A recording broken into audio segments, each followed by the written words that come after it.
he has to do, Lee, is press a button and it takes him half an hour to find the damn thing. Welcome on Monday, the 3rd of November 2025, to a Podful of Saints, number 16 of the season. Oh, it's a 6 in that. We might be reflecting on a game, but had 6 goals in it in the second.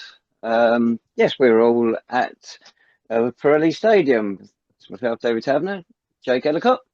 Oh, hello. And Lee Wood. That's a shock for you, mate, was it? No, I forgot we were doing this. Evening, boys. Yes, good evening. Yeah, we gathered you forgot, but how long it took for you to get us all to join in. Right. We're looking back on the Saints 6-0 defeat in the first round of the FA Cup. No shame in that, by the way. We'll look to see how we got to that stage. It's the heaviest defeat in the FA Cup since the Mansfield Town game. 11 years ago, that one now. Incredible. When we were leading for, 35 minutes after that 8-minute goal by Darren Lock we talked about last week. Saturday, we didn't last that long. First 57 seconds went extremely well. The 58th was our undoing. 1-0 down. And from then on, we were chasing it. But I'll let you two talk about the first half first. We put up a very good show in that first half and made a good fist of it. Go on, Jake. I'm drinking, mate. Yeah, you're always drinking. Yes, well, we're mulling over it while Lee's mulled whining over it, as he did last week. Very good. Yeah, I thought, I'd say first half we were right, weren't we? It's such a shame to go in behind that early. I think I jinxed it myself. Do you reckon? Yeah. I jinxed it myself. I chatted to a few fans on the way to the game saying it'd just be nice, wouldn't it, not to concede an early goal. We've got a chance. And keep it nice and tight. Then we did do that. But aside from that, I thought we played pretty well that first half. We created a couple of opportunities. Their keeper, Mr. Dudek, made a couple of decent saves. And going into half time, it wasn't, there wasn't really much reason to be negative apart from that opening goal. Aside from that, City had done well. And I think what a lot of fans commented on was actually the style of play was actually quite free-flowing at times, quite entertaining against a much stronger outfit. And I think a lot of fans were thinking, well, this management team, they've got to play some decent football. But going into the interval, I think we were quite happy with how we performed up to that point. I'd imagine you were happy with it as well at half-time, Lee. Were you thinking, we might pull this one round in the second half?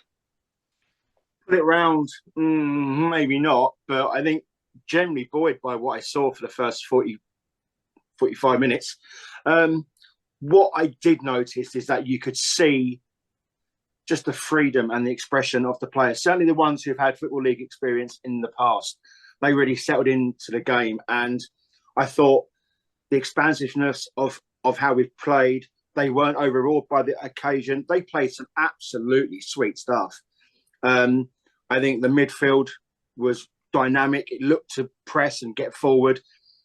You always assumed that Burton were going to just, when they wanted to, sort of kick into that transition and that 1-2 touch movement, and then they were gone. And it was second half, we'll get onto that shortly, but it really was like a cat playing with like a mouse. You knew they had it in them. But I thought first half we shaded it, Tabs. I thought we moved the ball extremely well. I thought Sweet was excellent. I thought Seri for the first half an hour was unplayable, really. They had to hack him down in order to get any sort of grasp on his game at all. Harrison had some flashes. Zane was really looking lively. Betchman, again, looking to get on the ball.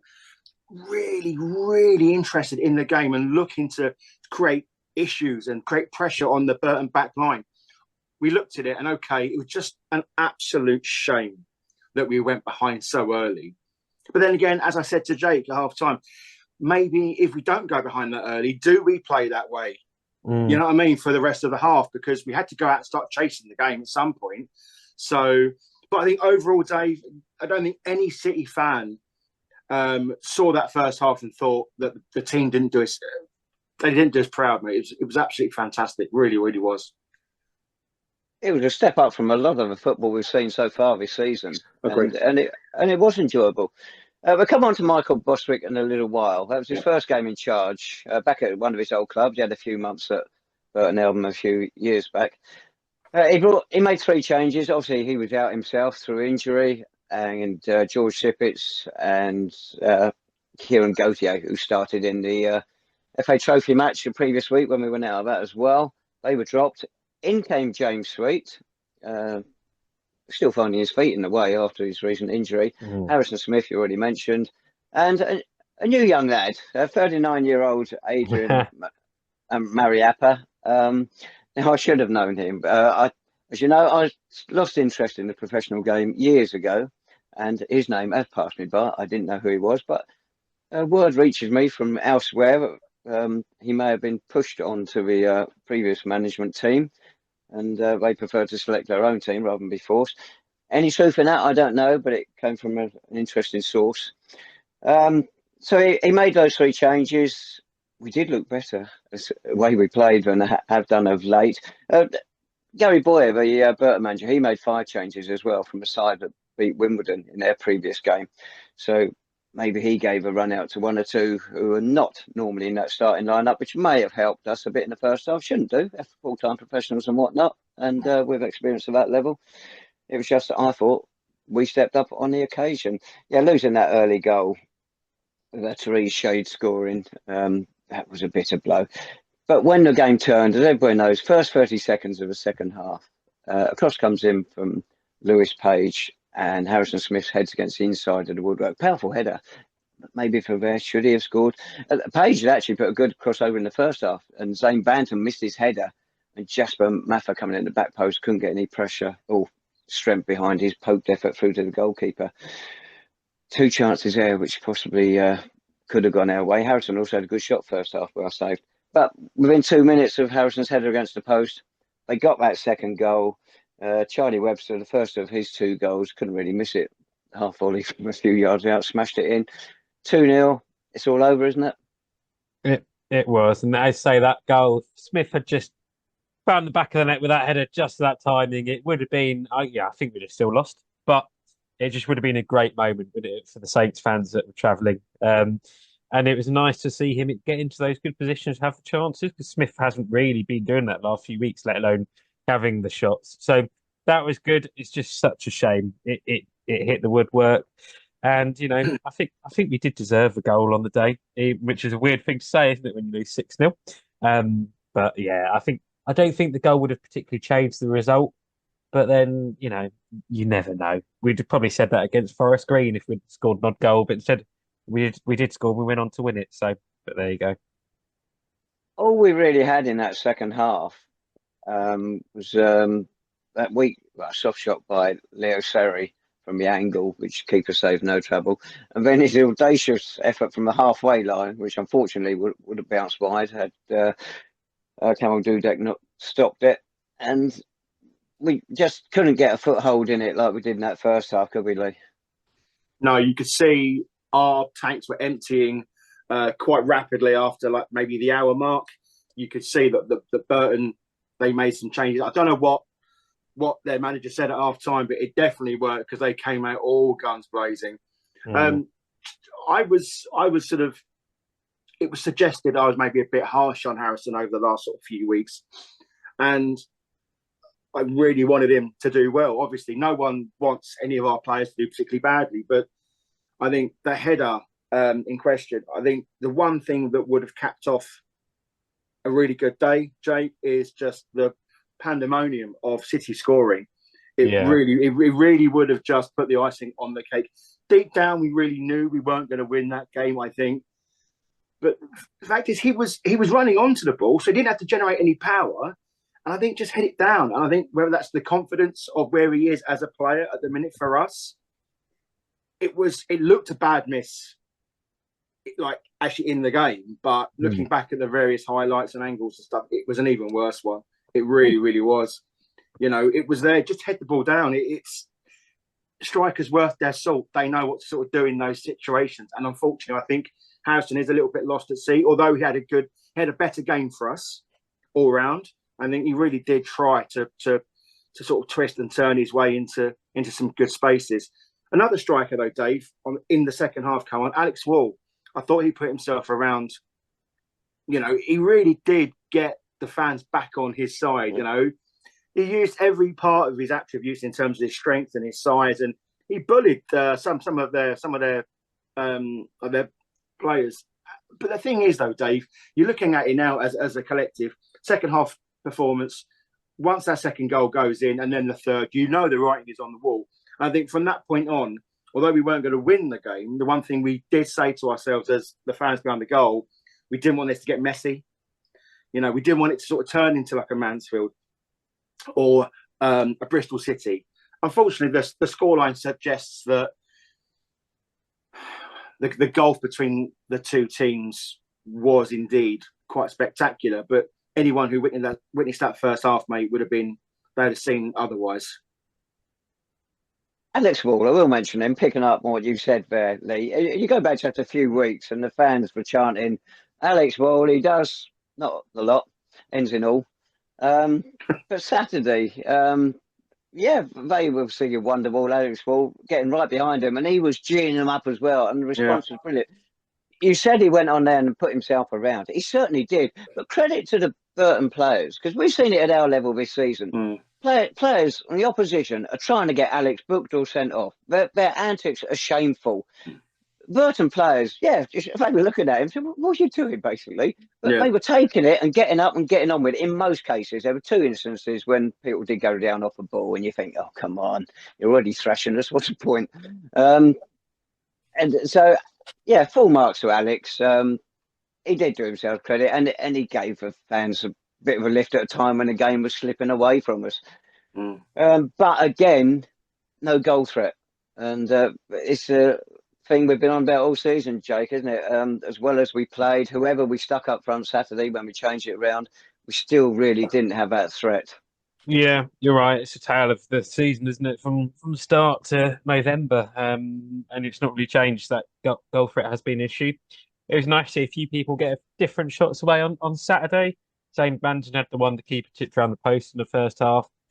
But aside from those, and it's interesting, a lot of Saints fans before the game, and it's brilliant to see hundreds of Saints fans meeting up before the game in Burton. A lot of people saying, we're a decent side, but we just don't have that 30-goal a season striker that we so often have had over the last couple of years. We didn't, and we saw that against Forest Green, again, Sean Jeffers there to score those goals. No one's like that, so it's going to be hard, isn't it? And maybe we've seen the club start to try to address that with the loan signing of this lad from Arsenal, but, really, we don't want to be in that position of relying on loan signings to be scoring our goals, do we? Because we saw last season, we brought in some good lads, they scored some goals, and they either got injured or got recalled, etc. And come the end of the season, they're not yours. So it is difficult, and we know how hard it is to find a striker, but it has been a glaring issue since the start of the season now. Can I just say something, Dave? Go on. Sorry, go on. It's like, okay, we've been talking about this 30-goal a season striker, but that's not even really what we want. We're more than happy to have two strikers who score 15 goals apiece. You know what I mean? It's just the goals collective that we're missing from our game. And I think that was obvious with Harrison's miss on Saturday. And the fact, again, that Wolves having to chase the ball deep into the Burton half to really sort of try and generate any chance at all.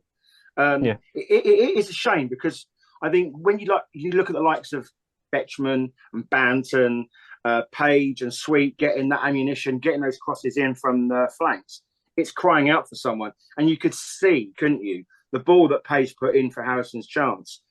I'm not, as Jake said, we weren't never going to go on and win the game. But I tell you what, it don't ask some questions of the Burton defence if that one goes in, because then they're starting to not feel as cocky, not feel as comfortable on the ball, and now they're looking at like a double sort of take of Harrison. Where's he at? You know what I mean? It just causes a little bit of confusion in the opposition box, and that's what we're lacking at the minute.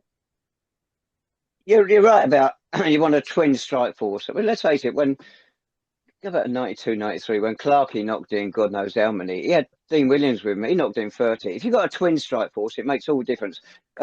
Jasper Maffa, he's got 30 league goals in the past 2 seasons for Bognor Regis Town, something like 16 and 14 over successive seasons. That's nice. You've got somebody else getting the same number. You're on your way. And George Tippett, of course, has scored quite a few last year for Hayes and Yedding as well. But you look at their stats this year. All right, George keeps coming off a bench. He's got 2 in 15. Jasper, after his little run, he's now got 6 in 19, so 1 in 3. His record's going round. Alex Wall has got 2 in 23 for us.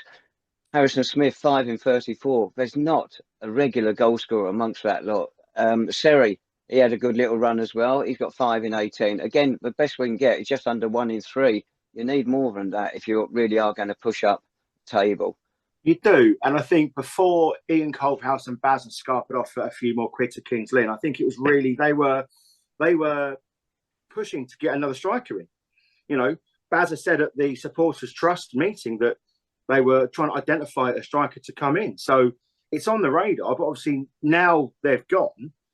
The new manager, he must sort of see the same sort of thing. Or, in an ideal word, boys, he comes in and he's able to work with Harrison Smith and Alex Wall. He's able to give them something that bit more dynamic that they've been lacking of late. Maybe he can get them to work together. Ideal world, fine, yes. But ultimately, we need goals and we need them soon. Yeah, definitely do. Well, we'll come on to these new players Saturday. Right, we started off. We've already mentioned Adrian Mariappa. One of you two can say it. Mariappa. Him as well. He was out there. And the substitute, which Jake, I think, briefly mentioned, Daniel Ayatunde. Am I close to that one? Am I getting there?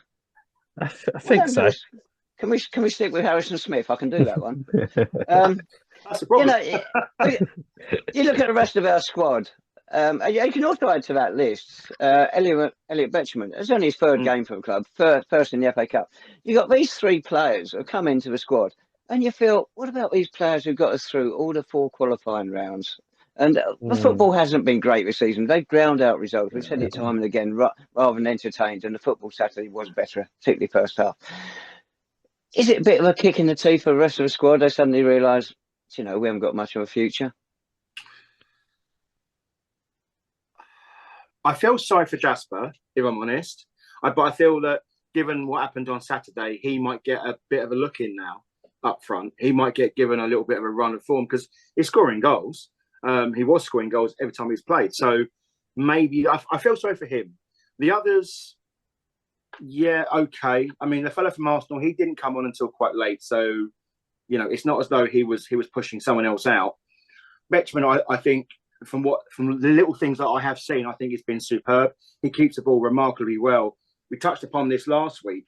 You want good players in key positions, and the centre of midfield, you've got him and Zane Banton. You'd be hard pushed to get a better central mid partnership than that in the league. And I think that did transfer to the cup game at times, especially in the first half. We moved the ball so well. Alex Dyer in there as well. You can see the players who have played at league level. They really did shine for that first half. But what do you want? I mean, loyalty, as we've seen in the past week, means absolutely jack shit in terms of at this level, I would say. So if we can get some good players out of it, Tabs, I know what you're saying, and I know it's a massive bugbear of yours, mate.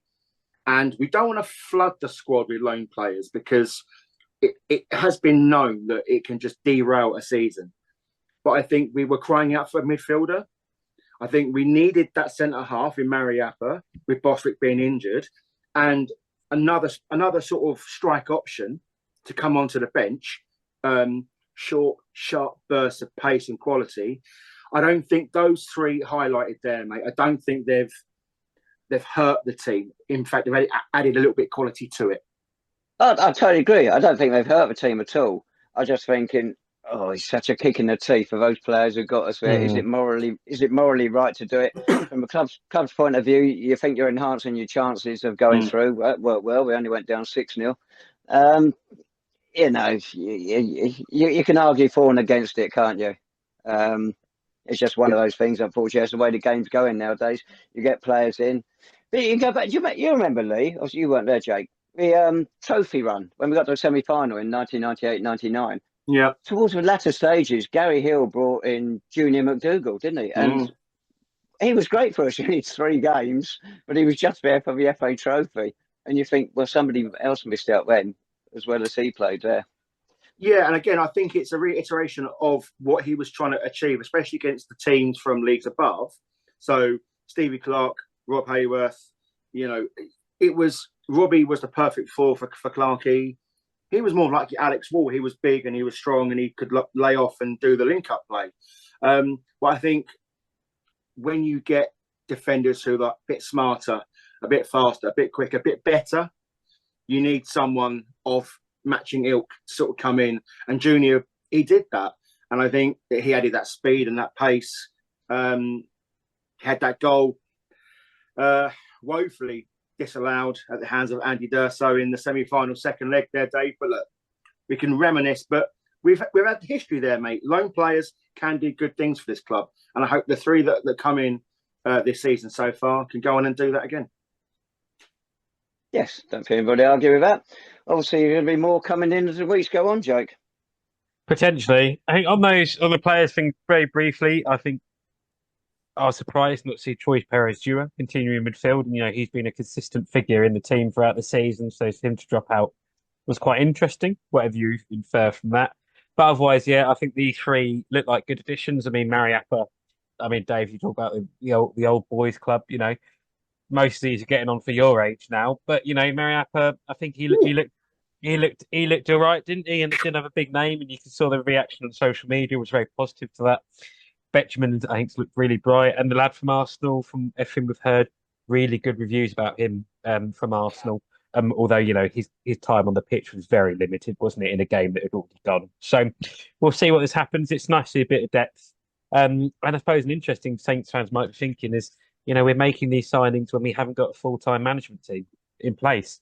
So what's going on there? Who's making the decisions, and how is that going to work when the new manager, whoever that is appointed? Right, with two new ones Saturday, I'm pretty convinced from what I've heard they were in place before Culverhouse left. Mm-hmm. Whether it is his signings or not, I don't know, but they were pretty much ironed on to be with us this weekend before he went. Tunde, you mentioned him, the Arsenal youngster. He's what? He'll be 20. No, he won't. 19, won't he? He'll be 19 on 26th of November. He's a striker, and yet he finished the game at right back, got a booking. What was that all about, pushing him back there? Presumably because James Sweet had come off. Yeah, well, yeah, football these days. Football these days, you can play anywhere. Yeah, good players to play anywhere, Dave. You know that, mate. Right, okay. You two got anything else to add to the match before we get on to events off the pitch? Off the pitch? What happened? Anything good? Well, I didn't have time to count all the City supporters there, but it was over 500. Did it get up to 600, do you know?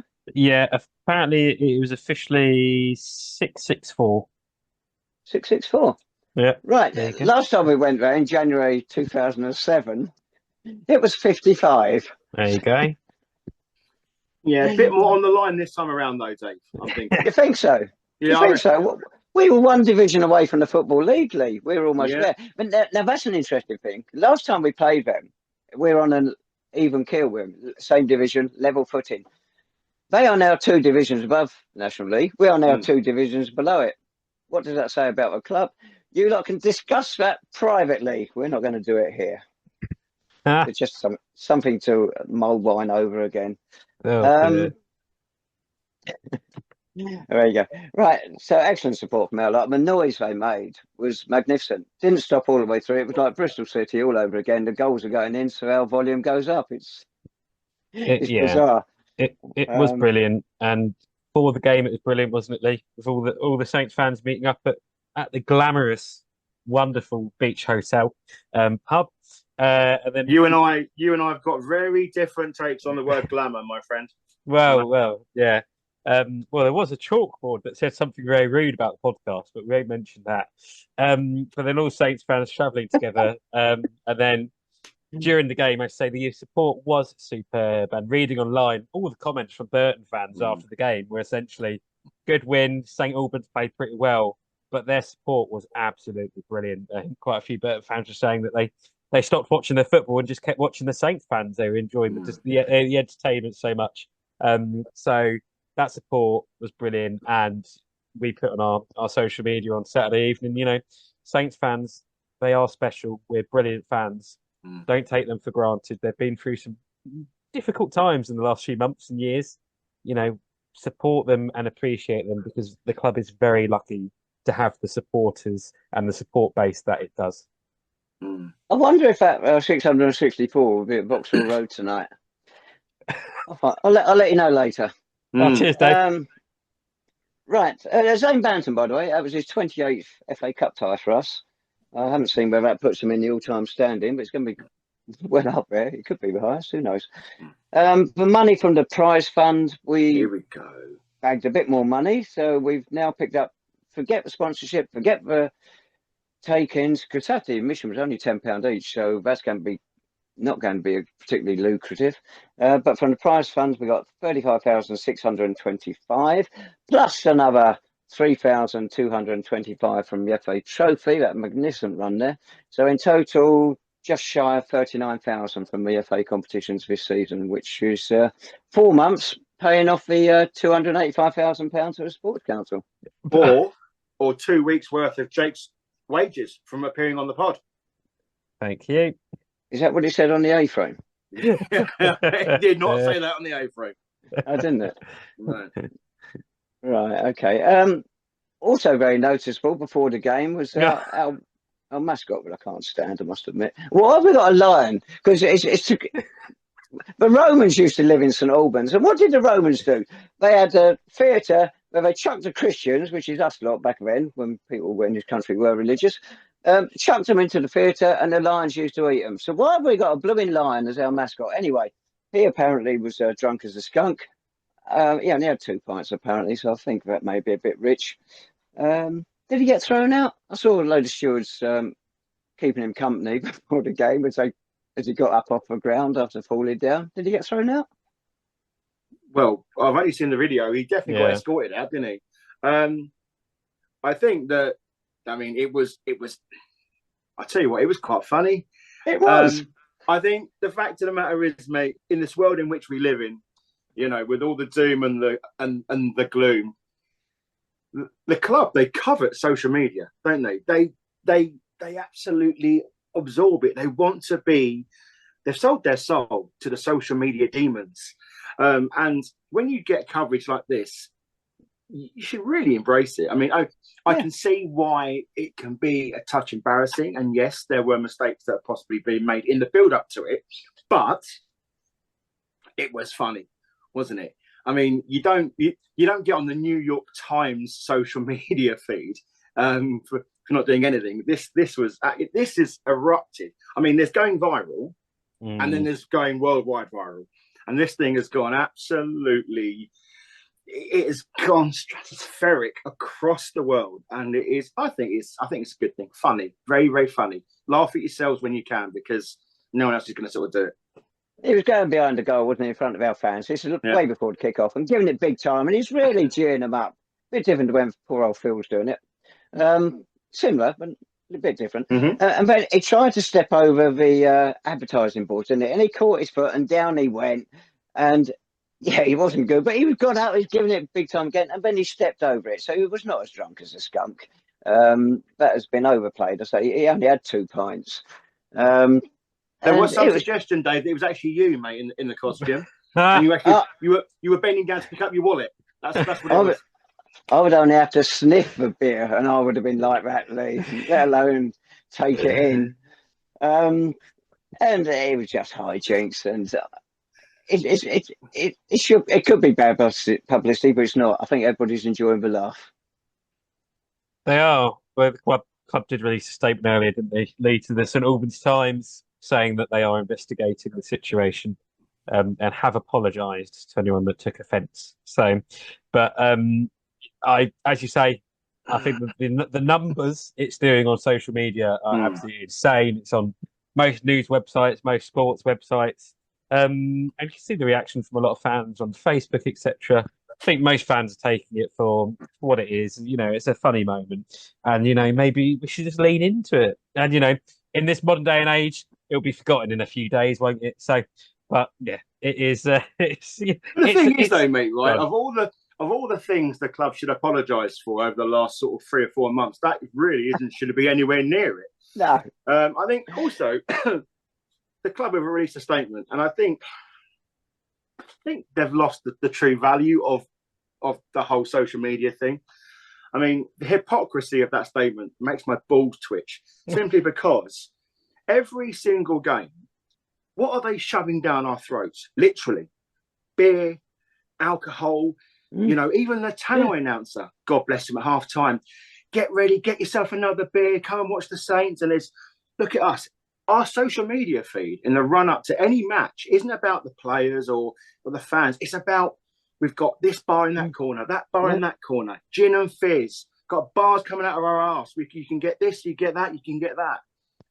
And don't play the victim now, because you've been pushing alcohol for years and years and years. And then when someone, you know, does something, you know, whatever it was, it causes a real feel-good, laugh-a-minute moment. Don't start taking the moral high ground now, because, yes, okay, do your investigation, fine. But have the opportunity to laugh at yourself as well, because it was funny. Match of the Day covered it, Sky covered it, all the tabloids have covered it. You know, my God, just take a look at yourself. Take a moment and say, actually, it was quite funny. I've seen examples of this day where mascots have fallen over or the heads come off, and fans love it. And in clubs, the ones that are really sort of switched on, they get on that bandwagon and they make like a little bit of fun out of it. And, you know, I mean, for the club to sort of sit there and condemn, you know, someone being particularly drunk, even though all of their match day feed is based on alcohol, it is quite hypocritical.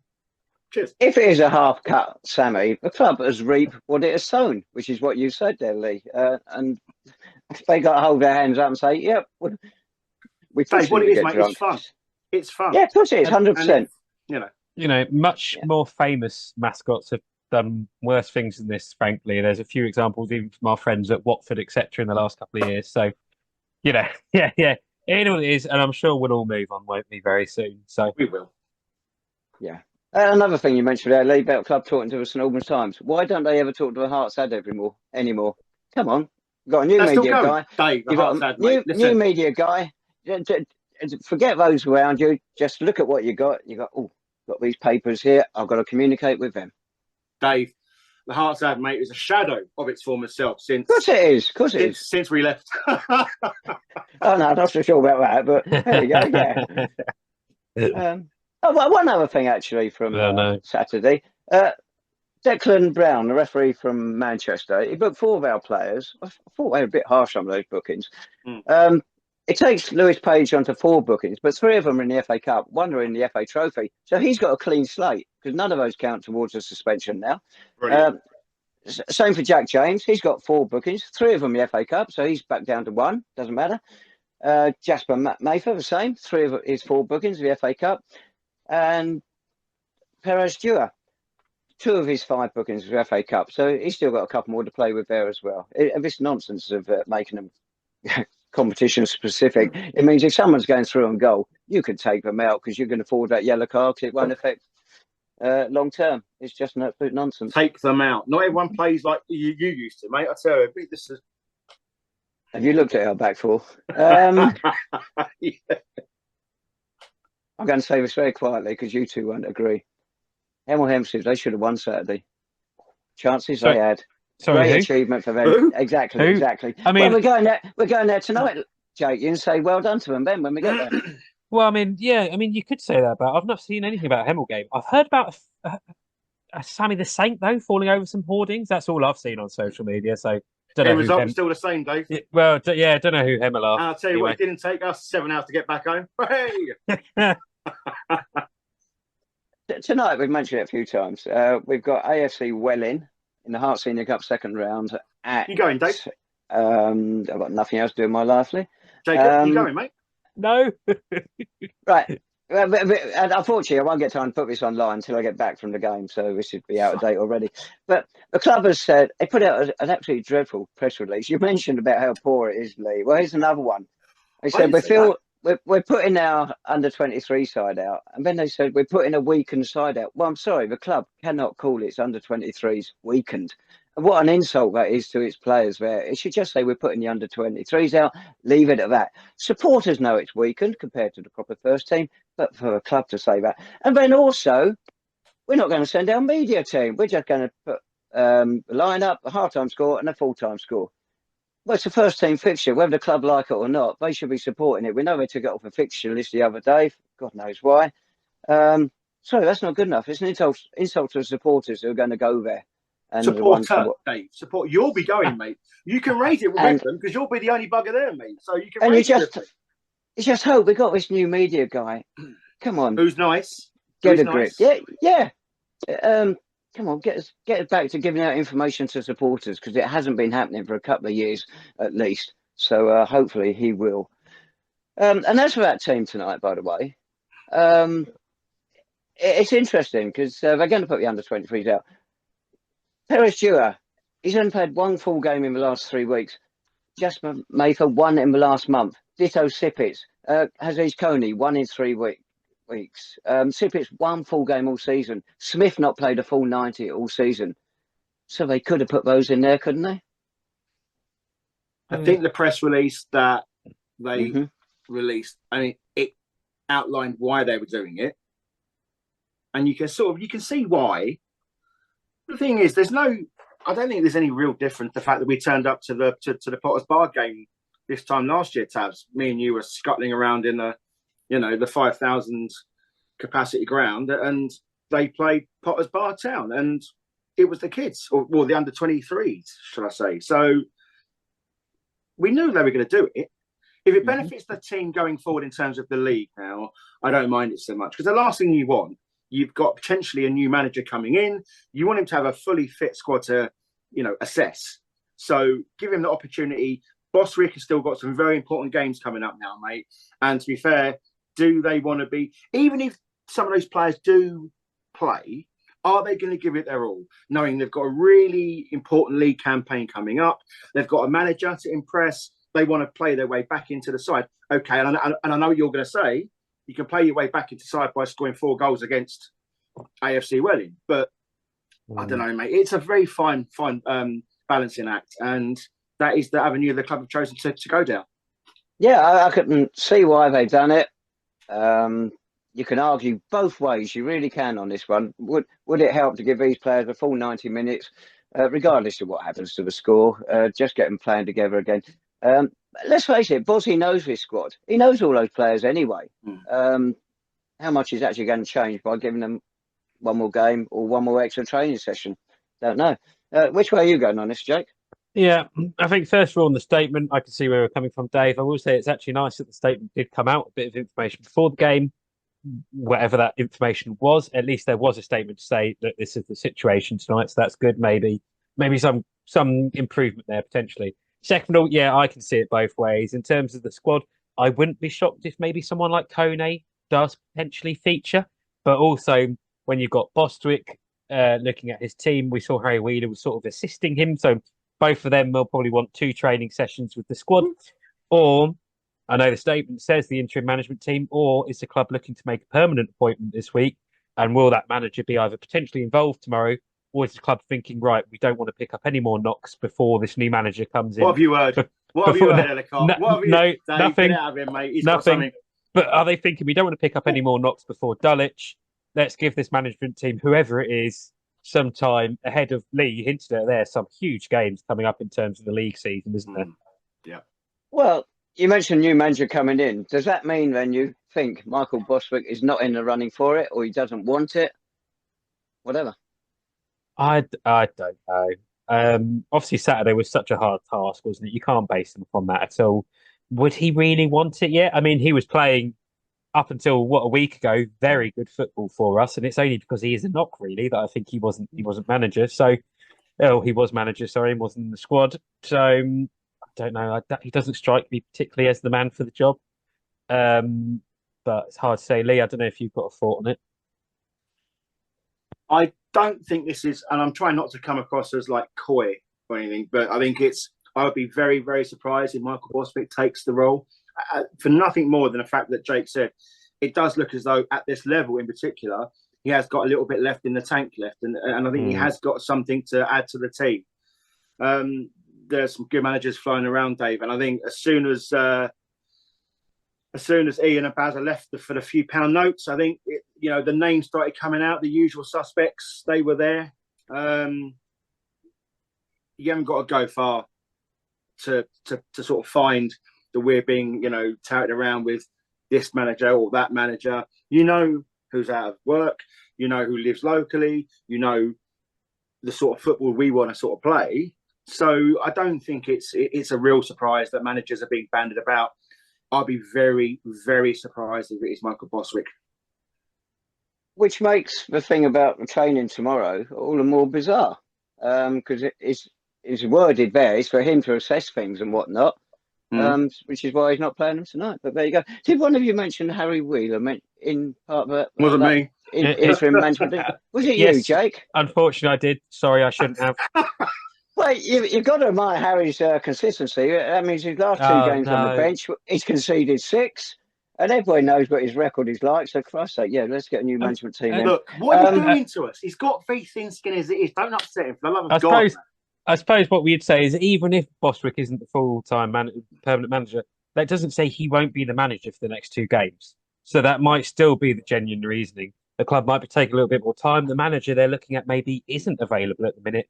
Maybe they're looking at someone else that maybe very isn't diplomatic, Jacob. So we don't know, do we? So we'll see. What I'll say is, it's been a very quiet week at Albans City, so I'm sure we've got another quiet one coming up, no doubt. Right, well, we should do a preview tonight. It's good. We have done a preview, I guess. Lee, you've hinted at big league games coming up, and we have this coming weekend. So we're down at Dulwich Hamlet, back to Champion Hill. Then on Tuesday, we're home to Brentwood Town. 2 very big games. Brentford have been top of the table since God knows when. Dulwich gone off a little bit lately. 4 successive draws. Hang on, might even be more actually. 1, 2, 3, 4, 5 successive draws. And before that, a defeat to Hendon in the FA Trophy. So they've lost a bit of ground at the top of the table there. What do you fancy for that one? I think when we were looking at this Dulwich game a couple of weeks ago, I think a lot of Saints fans were thinking, right, this is going to be a hard one. But suddenly I say their form's dropped off. And what I say is their form appears to be quite strongly linked to Luke Guanadio, the forward up front, who'd scored a lot of goals at the start of their campaign and has come off it a bit. And they've got a few familiar faces. Our old friend, Alfie Payne, remember him? Yeah. He's down there doing well. They've got Jordan Winter, Anthony Cook. They've got a lot of big names in that squad. But what's interesting to hear is Benny G, who watches the podcast, he's been down there a few times because he's a part-time Dulwich fan. He'll love me saying that. He's been down there a few times this season, and every time he's reported back and said they don't look great. The style of football's not brilliant. Again, probably a lot of what you've said this season, Dave, in terms of football not being great quality. There have been real slogs in terms of entertainment and trying to score goals in the last few weeks. So I think City have got to travel there confident, especially if, carry some of the positivity from the end of that Burton game. We saw the great response from the fans to the players. There'll be plenty of Saints fans there on Saturday, I can tell you that. Hopefully we can carry a little bit of that, and maybe some of the new faces that have come in can again put in some decent displays. And I think if we do, I think we've got to fancy ourselves to get a good result. Ben Jason, Albans City Scout. Wouldn't do any worse than the ones we got, mind you. Who said that? Then after that, on Tuesday, home to Brentwood Town. They lost 3-2 away early in the season, apparently. Not many people bothered to go. They also have been up and down of late. They got stuffed 5-0 at home by Wingate and Finchley on Saturday. And they were the first side to lose to Canvey Island the other week. So they also are going off a bit. Not the worst time to play them.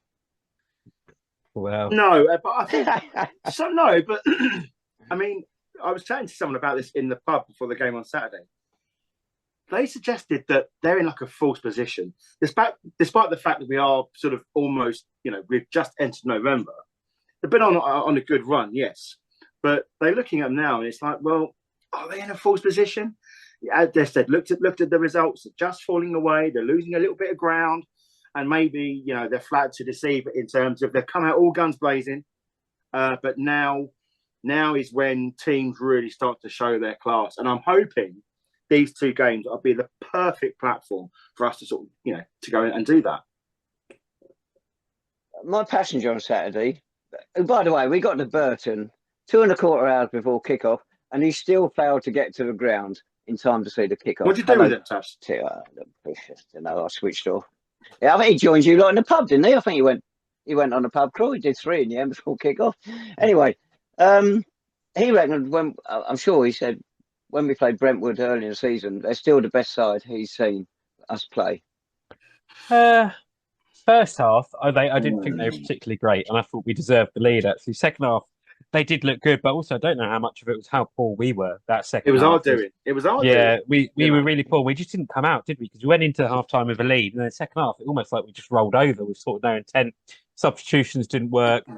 It's just a really poor second half display. So I think Brentwood, easy for you to say, were decent, and the table doesn't lie, does it? They've picked up a lot of points this campaign, but there is just those few signs of a bit of a wobble. I wouldn't base it too much upon the game down at their place. I thought we were just really poor. If we can actually apply ourselves to the quality that we know we've got, then I think we've got a decent chance of getting a result. And being back at Clarence Park, I think that could be a factor as well. Saints fans, it should be good. But these 2 games are going to be really telling. And I suppose it again comes back to the whole thank you, Culverhouse and Bazza, for leaving us at such an important part of the season. We really appreciate that. Cheers, lads. I think also the City sign for that Brentwood game could be greatly different from what we've seen so far this season. It could be quite a few changes happening. Michael Bostwick, we don't know if he gets a job. You'd have thought if he's got it as interim, you'd have thought his hands are tied a little bit. If a new manager comes in, well, he's going to have his own ideas about who he should have here. So the side we put out against Brentwood could be very much different from what we got at the moment. Does that seem fair? I can't see how it is, because the fact of the matter is the club have invested a lot of money in this current squad. I mean, they've had to rebuild it from scratch, as we've previously said time and time again. I can't imagine for 1 second this new manager is going to come in and get given a big wad of cash to go and get a whole new squad again. I think whoever's coming in is going to have it made to him fundamentally clear that this is what you've got to deal with. Yes, there will be small pockets of cash for to strengthen key areas, but I don't think it'll be wholesale changes to what you're alluding to, Tabs, mate. No, not wholesale. Maybe just 2, maybe even 3, which is still quite significant, really. Yeah. Just trying to look at some other messages that have come through. And I suppose everyone's got anything more saying. If we go there, it'd be interesting to see if we play with the similar open but positive approach that we had in that first half at Burton. I think if you go upon the reports based upon what we've heard from Dulwich, I think if you go in there, try and take control of the game, playing some good football, I think you've got more of a chance of picking up a good result than sort of going there and trying to maybe sit back and hold on for a point potentially. So that'd be interesting. In terms of the team, you'd expect, Mariappa will stay in. And around him, I can't see many changes. Then it'll probably be the midfield. Does Troy Perez come back in, or do you stick with Banton and Betchman and Dyer, a bit more dynamic as a midfield? And I can't see Harrison Smith not starting based upon his improved performance at Burton. I suppose the only other question is, will the young lad from Arsenal potentially come in for a start, maybe in a slightly wider position? Hopefully not a right back, though, like Dave said. Looking at the questions that are coming, Tim has sent one in. He said, did the lack of an experienced manager have an effect on Saturday's performance? Burton were able to make changes which completely changed the game around, and we weren't able to. Well, we mentioned they made 5 changes from their previous game. They got a full-time squad. That makes a big difference, doesn't it? Yeah, but also I don't think you can label Michael Bostwick with having a lack of experience. This fella's got over 500 league games under his belt, so I don't think it entirely, although he's young in terms of his managership, I don't think he's going to be lacking any experience. I think what it does show is, again, the quality coming off the bench for us. And I think you looked at the way we played first half. They must have had a rocket put up their arse at half time. Barry must have come out and literally said, "What are you doing?" They're absolutely tearing us apart.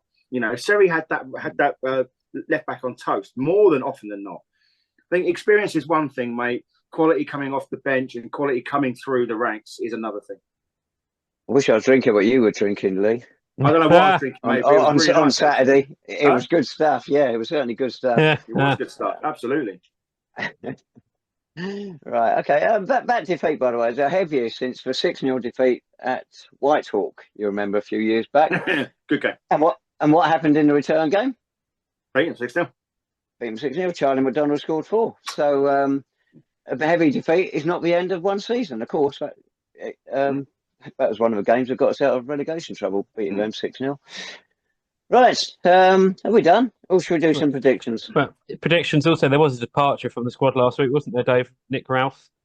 You tell me, I know nothing about it. Yeah, Nick Ralph departed the club following the termination of his contract, so he's off. So there you go. We bet. Where's he gone? Do we know?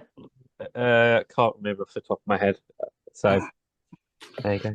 Before we get into the predictions, fellas, I just want to have a little mention about the fans on Saturday. Yeah. As you always say to me, Dave, I've been following this team a long, long time. Nowhere near as long as you, fella, but and Saturday was certainly up there.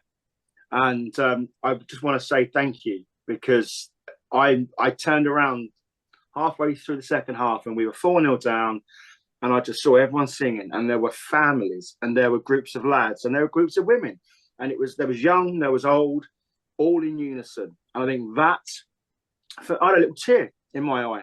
Could have been the alcohol, could have been the fact that Jake was standing on my foot, but other than that, it really, really was heartwarming to see.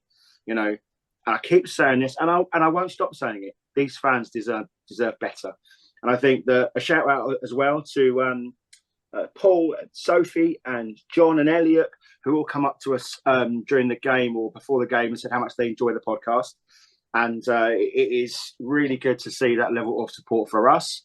But the level of support that all of you collectively have given towards the club is really something to behold. And you should be immensely proud of what you brought to the table on Saturday.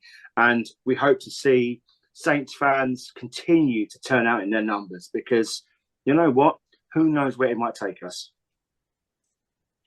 They were quite superb Saturday. Sitting where I was, by the side of the pitch, they kept saying about, is it a library? Because they couldn't hear the Burton supporters. But the Burton supporters were making some noise. It seemed to be some bloke on a megaphone or something.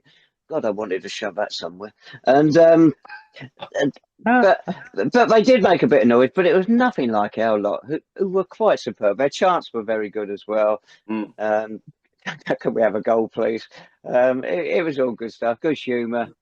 And yeah, it's a good day, except for maybe the outcome. But hey ho, we're just settled for getting for the first round of the cup, no matter what, at the start of this season. Exactly, 100%. Yeah. So we look forward to a repeat again next year. Right, predictions then. We've done tonight. As before, we know the team, but we're not going to change it now. Lee's gone for a 2-1 win. Sorry, Lee. Dulwich Saturday. Go on, Jake. I'll go for a cheeky 2-1 win. 2-1.